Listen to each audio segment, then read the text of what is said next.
The revival of the Triumph motorcycle brand must be studied. There are few, if any, examples of other motorcycle companies who went fully bankrupt, changed hands, and then came back to be a global superpower. They could have ended up as another dime a dozen defunct brand whose eventual revival was limited to, reskinned Chinese bargain bikes. Looking at you, Benelli and Motor Marini. But that's not the case for Triumph. Far from it, actually. They're one of the most significant motorcycle brands on Earth. Now look, sure, they're not pumping out bikes at Honda numbers. At nearly 150,000 units sold for 2025 alone, though, they're far from a small-scale boutique brand anymore. They pioneered the modern classic motorcycle. They've got fun and spicy 3-cylinder naked bikes, and even adventure bikes and entry-level bikes to match. They're a full-line manufacturer now. And they're making dirt bikes.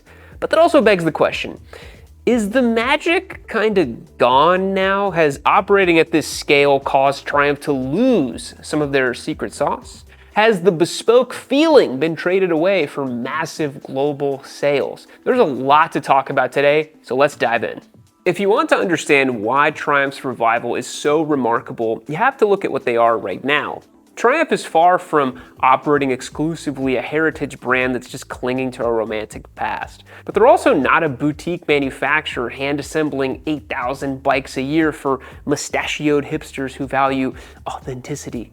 They are certainly a global force. They sold 135,000 motorcycles in 2024, and they followed that up in 2025 with 142,000, proving that prior year's figures were no fluke. They have almost 1,000 dealerships in 68 different countries. They have a full and complete model lineup spanning from 400cc entry-level machines that anybody could buy and own to 1,200cc King Kong big boy bikes making upwards of 180 horsepower. They could have easily been reborn as a brand for nostalgia love and unk, solely reliant on branding and heritage. I think of an alternate timeline where Triumph is essentially a British version of Harley-Davidson or Indian, and honestly, I kind of shudder at that thought. I'm glad that butterfly flapped its wings way back in 1983, shaping the trajectory of the brand for the better. Now, while nostalgia or heritage might seem like dirty words these days, they definitely play a role at the company. The Bonneville and its range of modern classic offsprings like the Speed Twin or Scrambler models are cornerstones of Triumph as we know it. But importantly, their retro bikes aren't the be-all and end-all of their efforts. Maybe as important as their modern classics is their long-standing commitment to the inline triple engine that's now completely flooded their lineup. In a market absolutely saturated with parallel twins, Triumph said, nope. We've been doing triple since 1968, we're not stopping now. The Street Triple is not just a good middleweight naked bike, it's arguably the benchmark for its category. Its engine powers the Moto2 spec series for MotoGP, with every bike on the grid running a Triumph Triple. That's got nothing to do with nostalgia, right? That's just engineering credibility. The Trident series offers something slightly different from the Street Triple. Sold in both 660 and now 800cc configurations, these 3-cylinder naked bikes are more aligned with the Japanese alternatives, focusing on approachability and usability. But unlike the bikes from the Big Four, the Tridents retain that classic Triumph character and charm, and most importantly, 3-cylinder engines that are smooth, rev-happy, and more charismatic and sophisticated than the ubiquitous 270-degree twins we're seeing. And even the Tiger lineup of ADV bikes have credence in the segment, with the larger 1200s rivaling BMW's GS or even Ducati's Multistrada. But perhaps the most strategic move was the development of their 400 platform. Many so-called premium brands have continuously, perhaps even strategically, abstained from the entry-level segment for the fear of devaluing the brand. But Triumph has proved that that's a silly strategy if you're in the business of making money. Built in partnership with Bajaj in India, I can't help but think that Triumph is printing money with their Speed and Scrambler 400 models, having sold over 40,000 of them in the first year of production alone. Riders across Asia, Europe, and North America are now buying a Triumph for the price of a Royal Enfield. That would have been unthinkable even 10 years ago. But when a brand scales like this, something inevitably changes. The bikes are more polished now, more consistent and reliable, and mostly free of those notorious Triumph electrical gremlins. You don't buy a modern Triumph expecting oil leaks or an intimate evening alone with your bike and a multimeter. They start, run, and just work with minimal theatrics. That's good. It's also expected from a modern motorcycle. But such refinement and, most importantly, global optimization comes at a cost. Much of the boutique magic just gets smoothed over for the sake of manufacturing efficiency and cost-conscious pricing. The Daytona 660 is the perfect example. The 675 was a middleweight race bike with an amazing engine, chassis, and performance. You guys know I'm a big fan. It's a bike that threatened to take down the best of the middleweight Japanese 600s. The Daytona 660 is a milquetoast naked bike with fairings. Sure, it's cheaper, more accessible, and probably easier to live with day to day, but it ain't a Daytona 675. It's a smoothed over interpretation designed to sell to more people. And I guess that's okay. Or take another example, Triumph's notoriously clunky dash that they seem to put on every single bike these days. It just feels very chintzy and parts bin compared to older Triumphs where each detail felt special and intentional. So the question becomes unavoidable. Has Triumph mastered the balance between growth and brand identity? Or has the success gone to their heads, changing their priorities and leaving the brand safer and less interesting than it once was? Well, let's look backwards to find some clarity on this subject. We're in an entirely different world now. Coventry in the late 1800s, Triumph Engineering is making bicycles in a factory colored by the soot of the Industrial Revolution. Their aim was to make simple machines for a rapidly changing England. Motorcycles didn't exist in any meaningful sense, so bicycles were the name of the game. By the early 1900s, evolution was happening. Triumph began putting small modular engines into their bicycle frames. They were simple and primitive things, not unlike the early experiments from their American counterparts. Similarly, Triumph began producing motorcycles to be used by the British military for both world wars. That seemed to be a surefire way to jumpstart your automotive business in the early 20th century. Secure that military contract and then you're off to the races. The Triumph TRW military bikes were raw, rugged, and utilitarian. A far cry from the Thruxton you see parked at the artisanal coffee shops today. The post-war era birthed one of Triumph's most iconic models, the Bonneville. The Bonneville was pivotal in Triumph's relevancy in the United States. It was named after the Bonneville salt flats, while Triumph declared it to be the best motorcycle in the world at the time of its launch in 1959. By 1967, Triumph had their most successful year of US-based sales with nearly 30,000 Bonnies sold. They had become one of the most important motorcycle brands in the world. Brando rode a Triumph in the Wild One. Steve McQueen was competing in desert hare scrambles. Alongside BSA and Norton, they were the backbone of British motorcycling. Their presence in the US was unquestionable, proving as a lightweight, performance-orientated model alternative to the big V-twin cruisers from the home teams. Old Triumph was powerful, but they were kind of fragile. Their old world production methods were aging. Quality control was inconsistent at best, non-existent at worst. The bikes had charm and character, but they also leaked, vibrated, and required a lot of mechanical patience as much as they did rider skill. Compared to the Harleys or Indians at the time, this was par for the course. That's just what motorcycle ownership was like. You were expected to be as much of a mechanic as you were a rider. But when Honda and the rest of the Big Four rose to power by the late 60s, everything changed. Electric starters, disc brakes, overhead cams, bulletproof reliability, and untouchable manufacturing precision. It brought a whole new world upon the motorcycle industry, and the British brands were, well, caught with their knickerbockers down. Cracks began to form. The romantic era of British roadsters, cafe racers, and raucous desert scrambles was the same era where that foundation collapsed. What's green, has a flying V, and is guaranteed a date with your mom? Well, that's me on this Moto Guzzi V7 Sport. If you want to prevent that reality from happening, you gotta go to GameDude.co and become a member and earn your chances to win this bike. You gotta take this thing away from me. I am a menace on this machine. You think you look cool on your S1000 RRs, your leader bikes, your blah, blah, blah. This is what's cool, baby. Your mom, she's into the retro stuff. She remembers the 80s. I'm coming over there right now. If you gotta stop me, head to the website and become a member. That's the only way to do it. Now let's get back to the show. When people discuss the fall of British motorcycling, they tend to reduce it to just a single sentence. The Japanese just made better bikes. Now look, that is true, but it doesn't tell the whole story.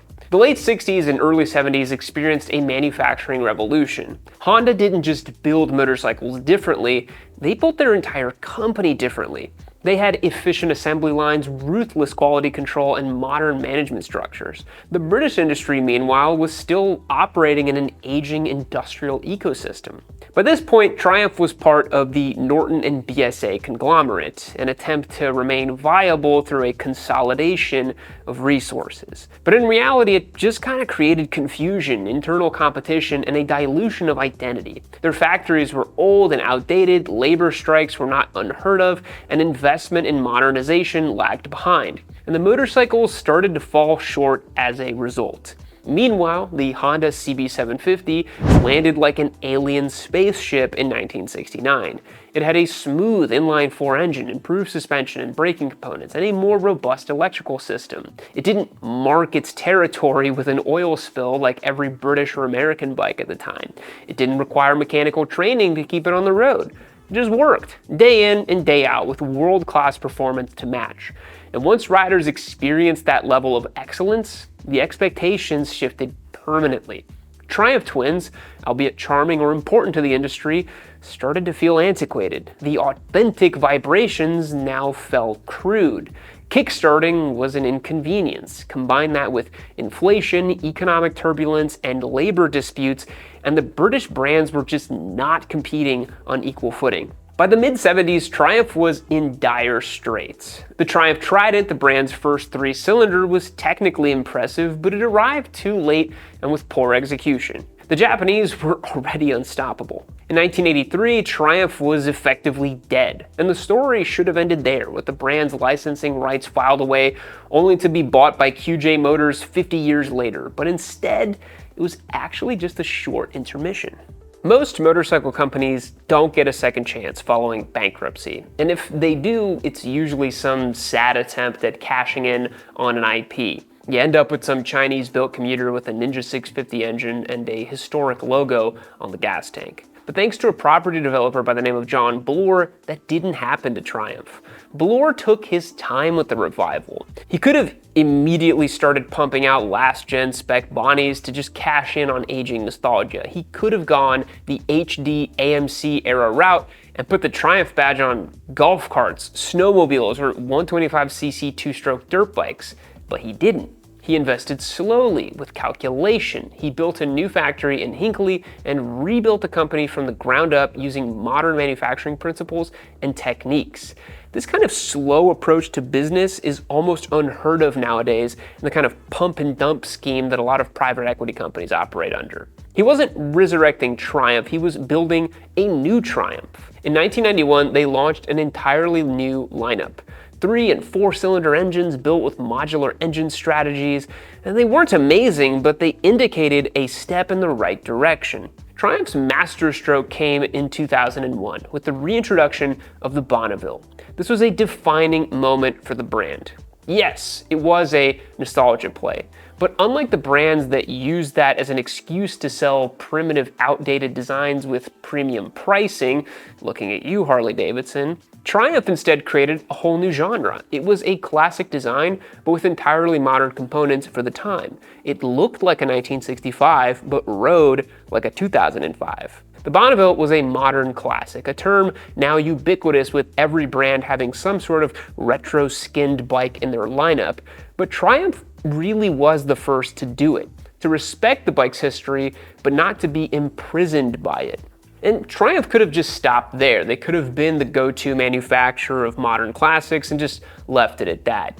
But they didn't. They were still searching for performance credibility as well. Instead of chasing the Japanese formula for inline fours or the Italian framework for V-twins, Triumph doubled down or tripled down on their 3-cylinder engine. The Daytona 675 was razor-sharp, track-focused, and a serious industry shakeup that threatened the dominance of Japanese 600s at the top of their game. The Street Triple followed, further proving that Triumph would not be pigeonholed as the brand that makes the Bonneville. They became as much a performance brand as one of heritage, and that really is super unique to Triumph. Triumph's story seems almost unbelievable. How many brands from the 1960s can you name that collapsed completely and then returned as legitimate competitors to all other motorcycle manufacturers in the world? Moto Morini, Chinese. Bonelli, Chinese. Norton, Indian, but vaporware teetering on collapse. Triumph did it differently.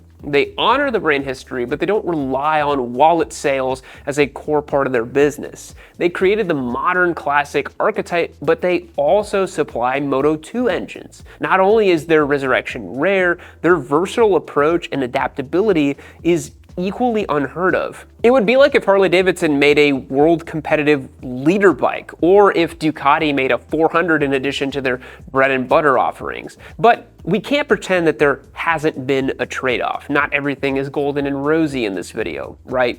Something was lost. The Daytona 675 proved Triumph understood performance as much as they did style. That bike no longer exists. Even the Thruxton carried a weight, a special significance that is now missing from the Bonneville line. The bikes that were too embellished, too excessive, too special are the ones that don't survive. Don't believe me? Look at the cockpit of an old Daytona 675R and a new Daytona 660, and you tell me if something hasn't been lost. The bikes that are selling in the highest numbers and appealing to the most riders are smaller, affordable bikes like the Speed 400 or the modular, approachable, vaguely pleasant but somewhat uninteresting middleweights like the Trident 660 and the highly anticipated Trident 800. Folks, it's just a worse Street Triple with a round headlight. Come on, see the big picture here. Triumph is certainly a less, let's say, romantic version of itself compared to both 15 years ago or even 60 years ago. But the sad truth of the matter is that hard-edged boutique brands don't survive in the modern global motorcycle industry. Even Ducati is soft now. It's an inevitable chapter in the life cycle of a motorcycle company. If Triumph had chosen to remain a small-scale boutique British brand, they might have retained some style and mystique, but they would also probably be bankrupt again. The mojo isn't all gone. I mean, you can still see the Street Triple 765, the Speed Triple 1200 RR. I mean, they're all good stuff, but nowadays it's just a little more diluted. But Triumph feels more permanent now than they ever have in the last 100 years. And I think we should all feel grateful that Triumph got that second lease on life that most brands just don't get. Thanks for watching all the way to the end of this video. Leave a comment down below on what you think about Triumph's revitalization, and I'll see you all in the next one.